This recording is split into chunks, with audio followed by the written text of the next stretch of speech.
Mesdames et messieurs les élus, chères Montreuilloises, chers Montreuillois, nous nous retrouvons ce soir dans un moment particulier de notre histoire contemporaine, marqué par une actualité internationale inquiétante, avec une guerre en Europe, plusieurs conflits au Moyen-Orient et les effroyables crises humanitaires qu'ils engendrent. Le bruit assourdissant des armes, des bombes, ainsi que l'absence de cadre légal respecté par les puissances belligérantes nous rappelle combien l'humanisme et les valeurs que nous portons à Montreuil sont essentielles pour y faire face. Nous avons une pensée forte pour les habitantes et les habitants de Gaza. Là-bas, une population entière vit l'horreur, prise au piège, affamée, bombardée et tuée au moment même où elle peut accéder à de rares occasions à l'aide alimentaire. À Montreuil, nous ne détournons pas les yeux sur ce qui se passe. Nous demandons l'arrêt immédiat du feu des armes, la fin du blocus alimentaire, la libération de tous les otages, la reconnaissance par la France de l'État de Palestine et la reprise urgente d'un dialogue diplomatique pour une solution à deux États. La sécurité et la liberté des peuples, leur droit à disposer d'eux-mêmes ne saurait être imposé par la force. Au contraire, la force n'engendre qu'un chaos généralisé. L'habillage de notre hôtel de ville installé aujourd'hui exprime en ce sens notre soutien à cette cause humanitaire et notre exigence de paix et de justice. Dans ce contexte, notre ville continue d'avancer, portée par la vigueur de notre solidarité locale. Le week-end de ouf qui vient de se tenir avec un immense succès en est un superbe exemple, pardonnez-moi. Car c'est dans ces moments de fête, de partage, mais aussi de débat, que nous vivons concrètement notre engagement à vivre ensemble, à créer du lien et à unir toutes nos différences. Je tiens d'ailleurs à remercier chaleureusement les centaines d'agents municipaux mobilisés pour cet événement qui a rassemblé tant de Montreuilloises et de Montreuillois. Merci à elles, merci à eux. Notre fête de la ville marque l'arrivée de l'été. Cette année, je veux dire aux Montreuilloises et aux Montreuillois qui nous écoutent que nous avons préparé une programmation estivale différente, particulièrement riche. Dans tous les quartiers de Montreuil, plus de 300 activités seront proposées, musique, lecture, sport, spectacle, jeux, cinéma en plein air, théâtre en plein air, une offre régulière pensée pour que chacune et chacun, quel que soit son âge ou son quartier, puisse y retrouver, y revenir et surtout partager des moments agréables avec ses voisins, ses amis, renforçant par là notre vie collective. Pour notre jeunesse aussi, l'été sera bien rempli. Près de 1000 enfants et adolescentes et adolescents, tout âge confondu, vont pouvoir partir en vacances grâce au séjour et au centre de vacances de la ville. Nous croyons profondément que le droit aux vacances est essentiel pour l'épanouissement et l'émancipation de chacune et de chacun. C'est d'ailleurs dans ce même état d'esprit que nous avons créé le campus de Montreuil, un rendez-vous devenu important où la jeunesse peut s'exprimer, débattre, agir ensemble. Et cette année, le thème, c'était « Contre les discriminations, contre toutes les discriminations ».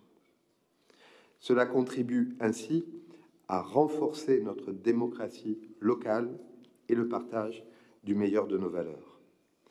Notre engagement envers la jeunesse et pour l'éducation se traduit aussi par des projets très concrets dans nos écoles. Cet été, près de 2 millions d'euros seront investis pour rénover plusieurs établissements, comme les écoles Françoise Dolto, Jules Ferry, Jean Jaurès, Anatole France, Diderot et Jean Moulin. À la Boissière, c'est un tout nouveau groupe scolaire, Georges Méliès, qui se construit et qui verra le jour à la rentrée 26, avec un investissement majeur de 25 millions d'euros sur 3 ans. Ce projet ambitieux comprend une cour oasis plantée de 25 nouveaux arbres et un espace de 420 mètres carrés dédié au jardin partagé ouvert aux habitantes et aux habitants du quartier. Ce projet participe, selon moi, à l'histoire de la transformation de notre quartier de la Boissière après l'arrivée récente de la ligne 11 du métro.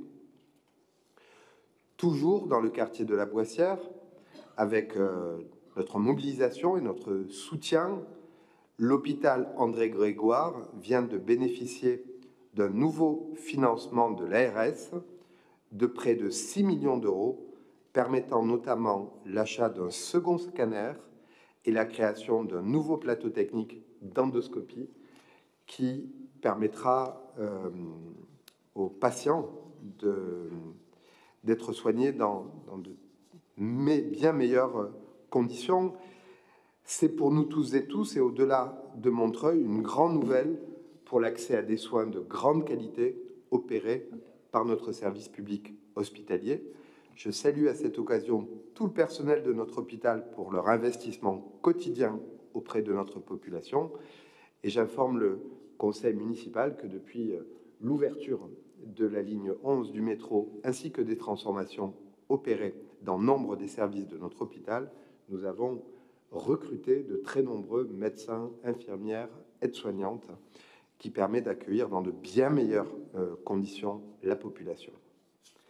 Montreuilloises, Montreuillois, chers collègues, nous vivons en ce moment même des épisodes caniculaires qui nous rappellent l'urgence d'adapter nos grands centres urbains au changement climatique. Les chantiers en ce sens sont très nombreux à Montreuil, et je dois dire qu'ici, la municipalité et l'administration ne ménagent ni ses efforts, ni sa créativité. Nous avons engagé avec Est Ensemble le plan Arbre et le Grand Chemin. Nous avons réalisé ces dernières années la plantation de milliers d'arbres partout dans notre ville et offert d'ores et déjà plus d'espaces verts et de fraîcheur à toutes et tous. Un effet qui va s'amplifier d'année à année du fait de la pousse de ces arbres qui nous protégeront lorsque nous affronterons des vagues de chaleur plus intenses. J'ai aussi en écho les 6 millions d'euros investis sur 2 ans avec la place de la Croix de Chavaux, qui se transforme pour devenir d'ici la fin de l'année un nouvel espace public végétalisé et apaisé avec beaucoup plus d'espace pour les piétons et les vélos et une promenade ombragée. Sur le sujet, notre municipalité ne faiblit pas, au contraire, un nouvel avenant au plan local d'urbanisme intercommunal, porté notamment par notre première adjoint, en coopération avec Catherine Dehaye, a été voté hier soir en Conseil de territoire. Il constitue, sur la question écologique et du rétablissement des écosystèmes naturels, et j'aurais dû également associer Mireille Alphonse, l'un des projets urbains les plus ambitieux en France pour une zone urbaine dense comme la nôtre. Dans ce cadre, le projet d'aménagement autour du tramway T1 avance avec l'intégration dans le plan d'un cordon vert, un linéaire végétalisé de 5 à 10 mètres, suivant l'ensemble du tracé, participant directement à l'objectif global de créer 5,5 hectares de nouvel espace vert autour du tramway. Et je remercie l'ensemble de la majorité pour son soutien à ce projet structurant. Je ne peux qu'évoquer les transformations urbaines de notre ville, sans parler de l'avenir du quartier Lanouk-le-Français, de la rénovation de près de 500 logements, et notamment de la rénovation thermique de 500 logements, et de la destruction de la galerie commerciale à l'horizon 29-30. Une étape importante vient d'être franchie sur ce projet avec l'ouverture d'une enquête publique qui court jusqu'au 21 juillet.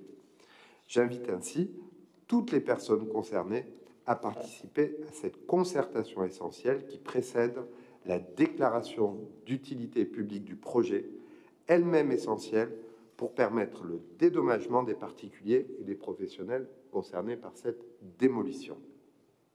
La démolition de la galerie, couplée à l'installation du tribunal administratif de Montreuil et de la Cour nationale du droit d'asile, va donner un nouvel élan à ce quartier, ouvrir de nouveaux espaces publics et transformer positivement le cadre de vie de ses habitantes et de ses habitants. Enfin, je finirai mon propos en saluant le lancement récent de notre nouveau site internet municipal.